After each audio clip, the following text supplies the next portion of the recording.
Yeah, one of the things that we might want to consider and look at, I'm just thinking aloud with you, since you mentioned these things like participative, interactive, and so on. I've only just begun doing this, with my students, and that is getting them to come. I think American studies programs in India should include how America is present, what kind of presence America has in India in terms of, for example, Bollywood. There's a huge amount of influence of Hollywood on Bollywood. And big influence on our poetry traditions and so on from some African American poets and so on. Lots of crossovers. So we could perhaps exploit this, and it's a very, very meaningful way of getting them to. You said, when the first thought that came to me when the photography project was, what will they photograph? They're not in America, they're in India, right? So in an American studies program, what will they photograph? I guess one of the things will be looking at how America is present in India in various forms. So it looks like a really meaningful kind of approach to get them interested. In other words, getting our students to start from where they are, sort of, how do they encounter America here in India? And so these things will definitely help. Thank you. Somebody pass the microphone, please. Kapila, please pass the microphone.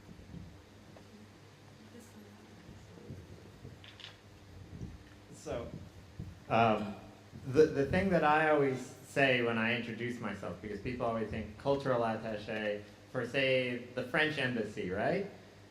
If you want to see a French film, and you're in Lucknow, you probably have to get it on torrent. If you want to see a French film in Delhi, you might be able to see it at, say, the Alliance Francaise. If you want to see an American film in a third-tier city in India, you just go to the cinema. And so when you talk about the photography project, but that's one aspect. America culture, at least for us, from the government point of view, is a very broad thing. And it is traditional culture. It's films and movies and plastic arts, but it's also academic culture. It is medical culture. It's material culture. And so I think if you're talking about a photography project, I would, ask people to look around. I would suspect that a good half of the people in this room probably are wearing American culture on their feet, right? Or maybe a quarter. And so that culture, in a broad sense, is very present. And how it interacts between our two societies is something that that's sort of what we're here for the next few days.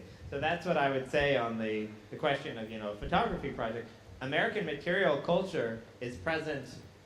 I haven't been anywhere in the 7 countries I've served in where there isn't a presence. Even in Spin Boldak in southeastern Pakistan, there's actually a massive amount because it's a big smuggling hub. There's a massive amount of American culture there, and so that's something to draw. Because I think that will be something to draw the students out on, right?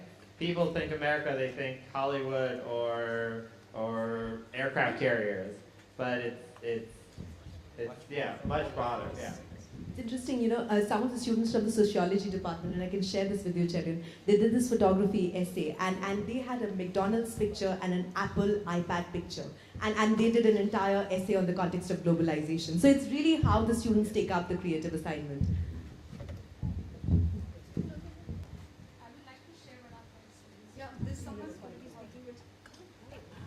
I just wanted to make an observation.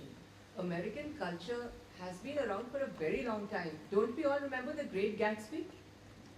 These are American classics which we have seen as we were growing up. Don't you all remember Robert Frost, Hemingway, that we have not only studied but taught? So there has been an influx of American culture for a long, long time. We've been exposed to it. The question is today, how are we going to make it more relevant for our students? And I think your seminar is going to answer that. Thank you. Well, I think Meenakshi had put up her hand. give us a question, and I think Professor Paranjpe has been putting his hand up. We'll take their questions and then come this. Yes, I Thank will you, sir. Shweta. That was a very enlightening presentation. I just have a query coming to what Professor Cherian said and what Dr. Chakravarti said. Our concerns are that we do, as urban learners, have paradigms of what all-pervasive American culture is. But I'm afraid we are addressing in our university, and I find it extremely challenging and gratifying, a huge generation, a huge number of first-generation learners. So who are not aware of these iconic paradigms of Big Mac and KFCs and Bollywood and Hollywood and so on and so forth. Yeah, so my question is that I truly appreciate this elicitative, participative, and using students as resources. And in fact, it was a quiet celebration for me as a tutor because the introductory remarks spoke about learning all along while teaching, and most of my students would know that in this hall itself, that's how I began my first session, that I'm here to learn from you as much as you're here for me. So my question is, how do I bring them up, So that is whether it is just not about American studies, because while doing literature, these crossovers are there. So how do we bring them up? And how do they kind of participate in an elicitive mode of pedagogical learning? Yes, take the Thank you. Thanks, Manal. Yeah, just pass this to Bulbul and then we'll have the response. I actually wanted to speak about this separately, but since Meenakshi brought this up, regarding film screening, for instance, it's not a simple thing like a film screening. Yeah. The facilitator's role in that is so Very important. I mean, important. we've had a take on, say, Half Widows in Kashmir, on a film, on a documentary that we streamed, and completely 10 different takes on that. That facilitator is so important because it can actually have a boomerang effect some other way. So somewhere learning, yes, but that role of the facilitator really needs to be emphasized, I feel. Thanks, Bulbul, you mentioned that, but coming back to your question, Meenakshi, because that's a very powerful question to come at, and that's a challenge that most of us working in the field also face. This is one of the questions that I've been engaging with, and one of the things that I came across, and that's something that has been shared by facilitators quite a few contexts, especially the developing context. And when you're looking at, for example, first generation learners, and when you're using the elicitive tools, how are we actually drawing from their lived experiences? So when we were talking about violence to a group of women in Gujarat who were actually from a farming community, we were actually using agricultural metaphors. So the entire context of sowing seeds, the entire context of harvest, and that's the language that you come down to. It's a very challenging role for the facilitator. Yes. But the idea is not to talk about symbols that symbolize a particular privileged lot, but to use the lived experiences of your participants. I think that is where the role of the facilitator also comes in. And something that I do want to reiterate is that this is not a given tailor-made toolkit. We need to work in our own contextual settings, and that's something that all of us would be doing as trainers, as facilitators, and that's where the element of cultural sensitivity also would come in. But thank you. Right. Shall we take Professor Paranjpe first because he has the microphone? Thanks. Excellent presentation, but let me get back to one or two small issues. When you're looking at teaching or teaching learning process vis-a-vis Indian students, you use the word banking, and that is true. Right from school, children are taught not to either ask questions, not to ask questions to the teacher, question the teacher, and that mindset continues right into the postgraduate level. So it would be a great task for a teacher to get the students to have a discussion, participate in whatever forms that you want. That mindset of an Indian student has to change. Very few teachers are willing to do that. Essentially because you have to look at final grades or marks or whatever. Unlike that, if you take a standard American classroom, students do read whatever is prescribed and then come to the class. So you take something for granted. That mindset would have to be changed to shift from your banking system to Yeah. I think that's again a very powerful reflection, and I'm going to go back to my own work. And this is with regard to Krishna Kumar, who was heading the NCRT at that point of time. And that's really the time when I was writing on pedagogy. And this is a question that we asked, and this is related to NCF, the National Curriculum Framework 2005. And in the Indian system also, there is an attempt to shift from rote learning to what is called the elicitive teaching learning process. How well has it gone down across spaces in India? It's really not happened, but there is a beginning that has been made. And these are challenges that would come on our way. This is not to really say that these are challenges. This is not like a ready-made curry that we are coming with. It's a huge challenge. Even in university settings in Delhi, we have students from all over. I can share my own experience. I'm at the South Asian University. And at the South Asian University, we draw students from across South Asia. And we have students from Afghanistan, from Nepal, from Bhutan. And students from Afghanistan are not very well versed with the English language, or maybe from some other country who maybe English is just coming to them, coming just to India. So that's also a challenge. So language also becomes a challenge that we are engaging with. So these are all relevant issues, and it keeps going back to the same analysis that how do we fine-tune a pedagogical toolkit in that context. KP. Okay, thanks. I don't know what all to say, but there's one real, I think, issue I have, which is a kind of, we've looked away from foreign policy analysis, frankly, and I do come from the School of International Studies in focus, where, we've drawn from disciplines. I do have the privilege of having a lot of this teaching, we are all doing it, and the challenges remain continuous. That's one thing people need to remember, that even though, people say higher education, JNU, all of that, every year we get students from all over India who are not exposed to anything called international and let alone area studies. So the container approach can be the beginning, I put to you, madam, that we start with a container approach, because there has to be something to be conscious about. First, you give them something. That's number one. While I do agree participation and elicitation has been the backbone of a successful recall course. After all, you do a course and then what do you recall from it is really the outcome you want. So I do agree that's important, but that has to be gradually built up, given what Professor Paranjpe outlined, that they have had years of being trained into listening mode. But they do have reactions, and they can be very, very challenging for a teacher because you come up with more. But the omission, I would say, of foreign policy analysis today, not foreign policy studies, that's very passé in our field. We not only immediately identify for any audience, because governments are governments, immediately there's a recognition. It's not so much culture, it's not so much rights, it's not so much, all of that is important. But the moment you say president or you say prime minister, you know what they're talking about. There's that immediate understanding the two countries are actually talking.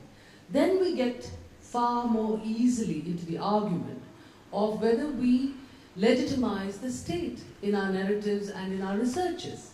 So how to build research after we do these courses has also to be part of the toolkit, exploring further horizons. And then foreign policy analysis today does not really stop with the West.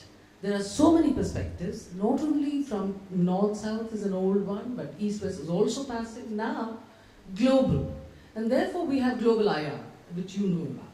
And what happens there is open for all students and all, kind of people coming from different backgrounds. And what they do is draw from psychology, which has never happened before. Cognitive, yes, but psychology, which explains what kind of a person says we in a State of the Union address 100 times. That's something new. You can call psychology, so you learn about powerful people and why they rule over you and explain power relations even in that context. But identification for any foreign audience with something like the United States, I would submit, would start with constitution and government, because it is immediately, everyone knows it. Democracy will be following that, but some points of identification, rather than the large questions and important critical questions of identity, need to be established. And container approach perhaps has some basic relevance. I think I would take your point completely on that. I would really say I keep going back to dialectics. I'll come to A dialogical engagement. Again, test your students where they're coming from. And on the context of foreign policy issue, one of the things that I can share, and this is something that I've not put on the pedagogical toolkit, is there are interesting assignments that we can look at in the context of our students, for example, in the context of what is called media analysis. So how is the United States of America represented in different kinds of media? So you take a national daily, you take a regional daily, you take a local daily, and do a comparative analysis of how a particular event gets reported. There's been a diplomatic row right now. How are different news agencies actually looking at it? And what is the kind of context that is coming back to us? So the only thing that I do want to say is that This has been done, especially by a Fulbrighter. In Pondicherry, two of us were explaining Indo-US relations. She's an American Fulbrighter, and she spoke about media analysis and how it influences perceptions of India in the United In the States, United States. given our violence against women and all of that. So this is something very true. and that's a very, very interesting engagement to look Yeah, at. Sharad? Well, I'd like to just continue on what ma'am said just now, because we at the IS University are also trying to deconstruct the traditional form of, the pedagogical tool that we have, the traditional teaching learning method. We have incorporated a third paper. For example, I teach history, so I would have history paper 1, paper 2, and we also have paper 3. But this paper 3 is entirely a project in which I am not in any way trying to bind the student to any toolkit. We give a topic or we leave free that this is the area we're going to explore, and the students can take up any angle or any issue that she feels that she can pick up and work on. So the students actually go on their own, they research on that, they would pick up pictures, they would, it's like a small mini project that the students do. And then we organize a Viva wherein there's an external specialist, who comes and questions on that, and the students are able to answer because the student appears to be the master of what she's done. That's a very good... I agree with you, Sharad, there, but I think what we need to focus on more is when we give them projects, how innovative are you as the supervisor? No, Or how innovative are you as the person who's actually helping those projects come through? Because they tend to be so repetitive, and sometimes, a topic gets in you verbatim, you can write ad nauseum on something really old and, take no new perspective. So one of the things we wanted you, yes. So I'm glad you spoke about this. Yeah, it's when you're talking of innovation, we have structures within which we can be innovative, but then it's for us, we have to work harder. Much harder with our students. When you look at projects, supposing there are 20 students doing projects and there are 2 teachers trying to supervise, or 4 teachers trying to supervise, and the workload is for you. So I think for us as teachers here, we need to know that when we talk of innovations in pedagogy, it means more hard work for us. And we can't shift the onus onto the students all the time. The challenge is to make the topic interesting. Yes, yes. Yeah, you have to look at it, you take a fresh approach and then bring them in. Yeah, please, Dr. Sahu, you want to say something? Coming here briefly because both the issues that came up. Something else that we need to be very conscious as facilitators and when we are developing a new program is the entire context of plagiarism and developing ethics around that. So when we're looking at projects, sometimes we actually get a cut, copy, paste, but how is it that we challenge that in that context? Especially when we're developing a new program, I think we also need to be sensitive and foreground the principles in the context of a very strict policy against plagiarism in that context. Yes, Dr. Sahu. That'll be the last question. Anybody else who's got any other question? Okay, very quickly, because we need to go off for lunch and come back again. Everybody will agree with me that innovation creates opportunity. But sometimes, innovation is also, acts as a barrier. And the state and the dominant knowledge system and the cultural practices, how to, counter that in the context of Indian, education system. This is a great challenge, everybody is agreeing, everybody is saying that. But the question here is that this innovation, how to transform from barriers to the opportunity, that also needs to be a kind of a pedagogical process where we can also have some realistic approach in addressing this issue. Would you like to respond to that? I think it's the yin and yang approach. I'm going to go back to that. Every challenge is an opportunity in that context. So I think that's all related to what started off. These are contextual challenges. And that's why I think I said it's not important how we teach, but it's actually important how we teach in our own ponds or fish in our own ponds. If I'm interchangeably using the 2 words, but it's not just important how to fish, but how to fish in our own ponds, given our own cultural contextual realities. Yeah, okay. Seema? you have mentioned the toolkit over here, and in search of these new pedagogical tools at AGDC, we have been experimenting and using quite a few of these. But what happened just by chance that I noticed a lot of my students were connecting with me on Facebook. And it so happened that they were not responding, or they were rather apprehensive and quiet in class because that was a traditional classroom despite those tools. So having a lot of my students in my friend list, I once just, the idea hit upon me, I divided them class-wise and made groups.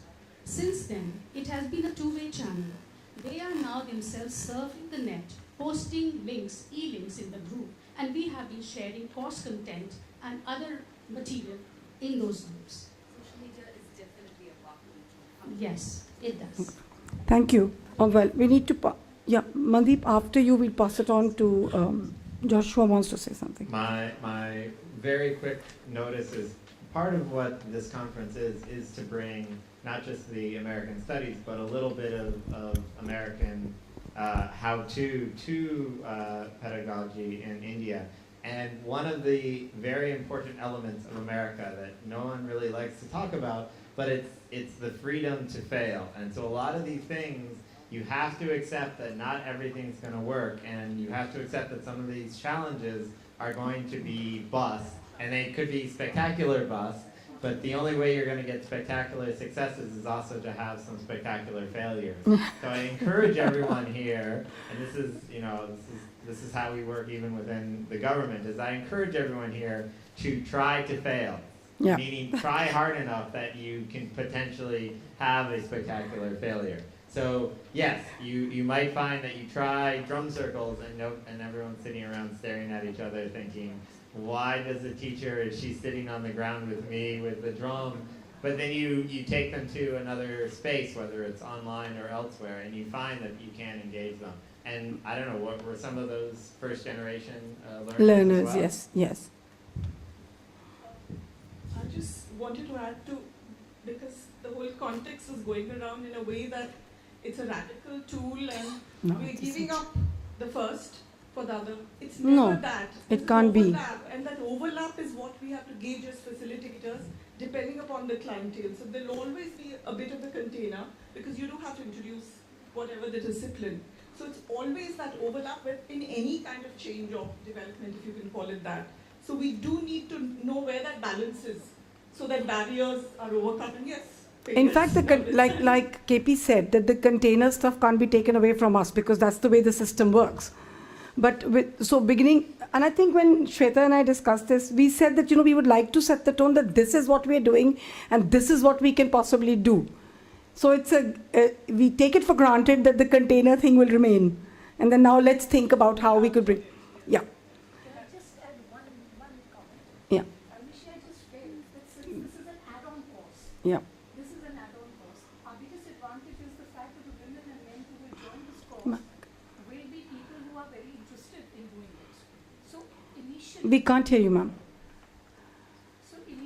we are looking at a group of people who bring with them a desire to study this course. Yeah. So whether it is the information model and the banking model that we are talking about, they would be interested in it and will be more available and receptive to the kind of things of Paulo Freire, which Shweta pointed out, willing to experiment. In fact, it's a great, for the Lucknow University teachers, it's a great opportunity for us to experiment and try new things because it's an add-on course. So you're going to get students from all disciplines who are really going to be interested in learning, and they will not be looking at rote learning or anything because we are not going to insist there that they pass. We will allow them to fail and we'll allow them to try and clear it again because it's that kind of a flexible system. So in fact, this is the great opportunity for us. I see it as an add-on course, as a great opportunity for us to also experiment with new pedagogies. And not just American studies, and bring it into other levels of, teaching, whether you're teaching Indian writing in English or Canadian or whatever, or something else.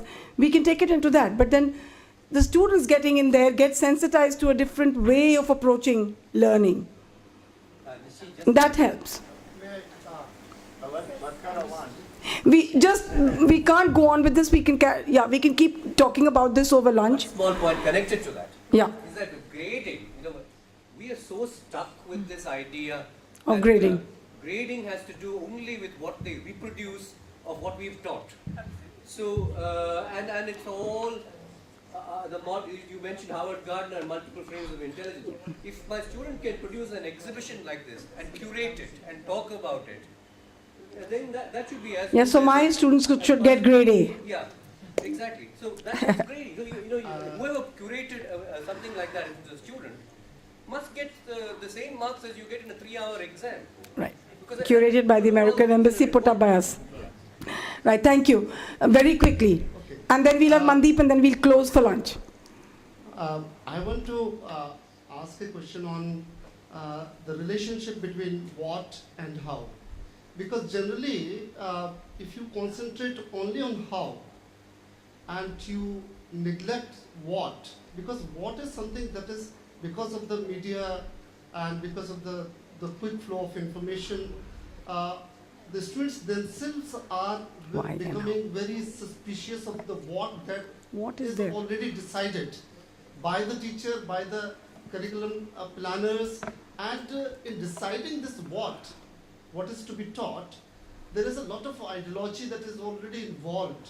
Certain kind of perceptions of the planners is already involved, which may not be the perception of the learners. So if you want to make it participatory, they may not be participating from inside because the what is already decided, and they may not be liking the what that is being taught. KP, you want to say something to that? To follow up on what you're saying and coming back to your question, I think what you're pointing out is a larger philosophical question that is coming in. Yes. And that's a challenge. Because one of the connections, which not just the connection between what and how, there is also a connection between what and why. Because in the context of, when we were looking at the entire context of saffronization in the school system, there was a connection between what and why. So I think that's a larger philosophical question for inquiry, and there is politics of what. There's definitely the politics of what. I take that on board. But I think that's where, going back to what Bulbul said, the role of the facilitator becomes really Very important. And that's where you decide how you're actually engaging with your community in that context. Okay, so the last I just want to share comment. one thought that I have working with. Hold the mic up. I said I just want to share one thought that I have working with a lot of universities on American studies in second and third tier cities. And the issue here that the faculty have repeatedly told me is not only of first generation learners, but in a place like Udaipur, where half the class comes from tribal backgrounds, Hindi speaking. So already teachers are teaching bilingual. Already so you are looking at socio-economic factors. You are looking at a totally different dynamic. So as we look at American studies and how it is taught, and we move from the very sophisticated, metropolitan, top-notch universities of the country to where it is actually taught to the largest number of students, their challenges are really grave. And they were telling me how even to do a little thing like a film showing is a huge, huge struggle. They do not understand because the tribal background or the ethnic background. So, I think those things are also part of a challenging mix that sometimes, if you're in an urban setting, at least that particular dynamic may be a little bit limited. And then you're looking at more sophisticated tools. So the use of tools will also be dependent upon what the faculty has been telling me in the second and third cities, which is very... That's something that I started from. Where are we coming from? The question of I in the classroom is important, and the we in the classroom becomes important. So thank you, Mandeep, for that. Thank you very much. With this, we come to a close of the